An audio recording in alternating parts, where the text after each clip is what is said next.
Universidad Técnica Particular de Loja. Nombre: Linda Azucena Calle González. Titulación: Psicología Clínica. Docente: Magister Raúl Sánchez. Agnosia visual. ¿Qué es la agnosia visual? La agnosia visual se define como una alteración en la capacidad de reconocer objetos con la vista, en ausencia de pérdida de agudeza visual o disfunción cognitiva que explique esta alteración. La agnosia visual está producida por lesiones de la corteza visual asociativa, pero respeta la corteza visual primaria. Existen dos vías principales de procesamiento de la información visual: la vía ventral, que es la encargada del reconocimiento de objetos, y la vía dorsal, que es la encargada de su localización en el espacio. Tipos. Dependiendo de cuál es la vía que se lesione, ya sea la ventral o la dorsal, tendremos dos tipos de agnosias visuales: las consistentes en una percepción errónea de los objetos y las consistentes en una localización incorrecta de estos objetos que imposibilita la interacción precisa con ellos. Síndromes agnósticos de la vía visual ventral. Agnosia visual general. Los pacientes con este tipo de agnosia tienen dificultades a la hora de reconocer objetos en ausencia de alteraciones en su reconocimiento semántico. Por ejemplo, al mostrarles un martillo son incapaces de nombrarlo, pero, por el contrario, sí pueden hacerlo al tocarlo o al preguntarles cuál es el objeto con el que se clavan los clavos. Existen dos tipos de agnosias: aperceptiva y asociativa. En pacientes con agnosia aperceptiva, el grado de afección es muy variable.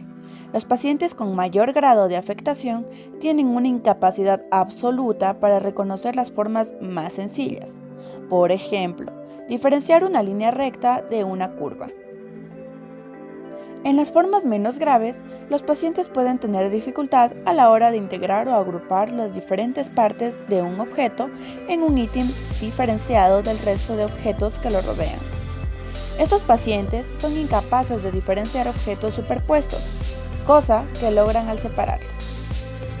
Otro tipo de agnosia visual perceptiva es aquella en la que los pacientes presentan dificultad para identificar objetos presentados desde una perspectiva atípica.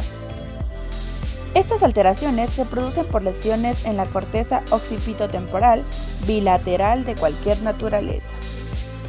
Los pacientes con agnosia visual asociativa pueden dibujar y copiar objetos. Además, son capaces de comparar un objeto con otro y decir si se trata o no del mismo objeto. También pueden describir el objeto.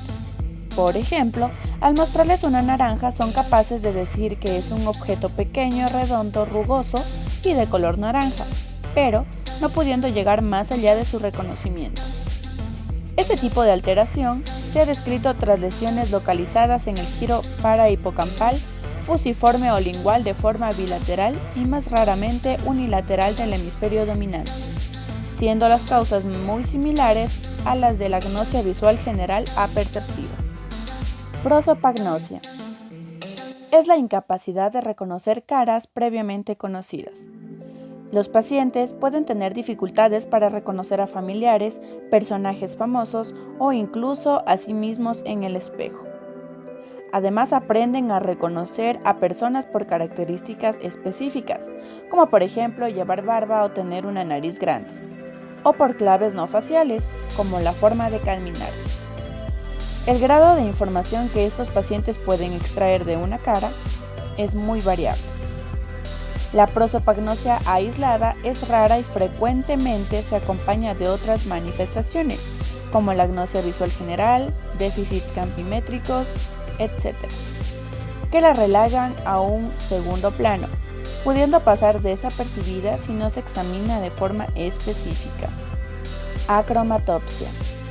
La acromatopsia es la incapacidad para distinguir los colores. Estos pacientes ven el mundo en tonos grises, lo que podría parecer un problema poco capacitante. Sin embargo, muchos de los pacientes con acromatopsia están realmente afectados en su vida diaria y perciben la falta de color de forma extremadamente desagradable. La acromatopsia aparece de forma secundaria a lesiones en la región occipitotemporal ventral bilateral. Las lesiones unilaterales no suelen dar síntomas, sin embargo, al explorar a estos pacientes minuciosamente, pueden objetivarse defectos en la discriminación cromática en el hemicampo contralateral a la lesión. Alexia pura sin agrafía. Es la dificultad para comprender el inicio de las palabras escritas. En esta, el resto de habilidades verbales, tales como nominación, comprensión, repetición o escritura, están respetadas. Los pacientes pueden escribir correctamente una frase, pero son incapaces de leerla de su propia letra pasados unos minutos.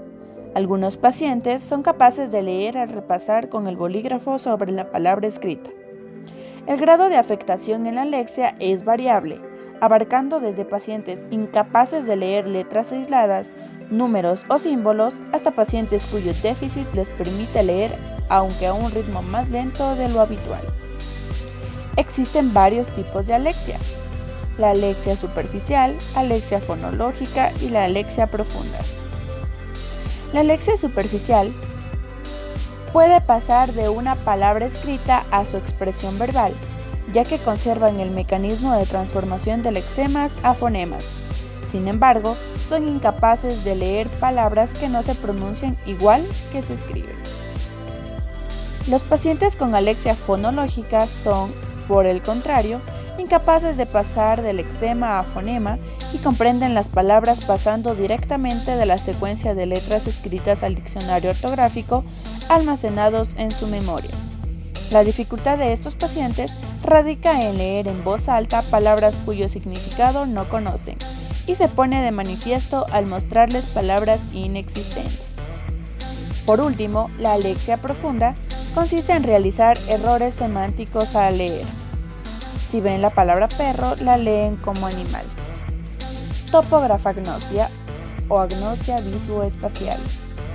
La topografagnosia se refiere a la alteración en el reconocimiento visual de lugares geográficos. Su principal problema es que son incapaces de reconocer claves del paisaje que les ayuden a saber dónde se encuentran. Estos pacientes pueden aprender a orientarse siguiendo la información verbal mediante la memorización de indicaciones, lo que se vuelve inútil si el paciente intenta iniciar el camino desde un punto diferente al aprendido. Las lesiones que explican este síntoma se encuentran en la región temporo-occipital medial, en los giros fusiforme, lingual y parahipocampal de forma bilateral, o menos frecuentemente unilateral derecha. El mecanismo de lesión más frecuente es la isquemia. Síndromes agnósticos de la vía visual dorsal. Acinetopsia. Es la incapacidad para percibir movimiento. Estos pacientes tienen la sensación de que los objetos saltan en lugar de tener un movimiento continuo y fluido, apareciendo y desapareciendo en posiciones diferentes, lo que provoca dificultad para juzgar si se acercan o se alejan del sujeto.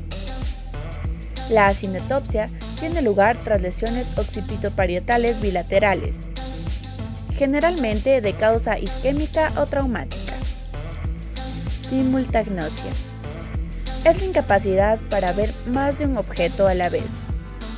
Aunque estos pacientes puedan determinar la forma, color, tamaño y localización de cada objeto por separado, no pueden ponerlos en relación unos con otros para crear una imagen de conjunto que sea coherente.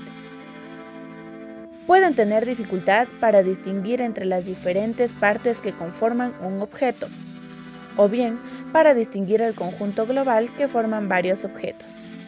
Estos dos mismos fenómenos pueden coexistir en un mismo paciente dependiendo de la imagen que esté analizando. La simultagnosia puede considerarse como un defecto en la atención. Los pacientes tienen dificultad para dirigir la atención a diferentes objetos a la vez y se centran en puntos muy limitados del campo visual.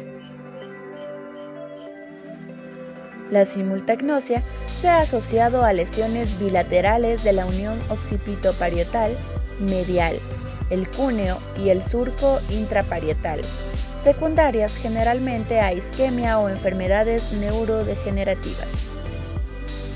Ataxia óptica. Es una alteración en la capacidad de alcanzar objetos y dirigir movimientos bajo una guía visual. Estos pacientes pueden alcanzar objetos cuando son guiados por otra modalidad sensorial.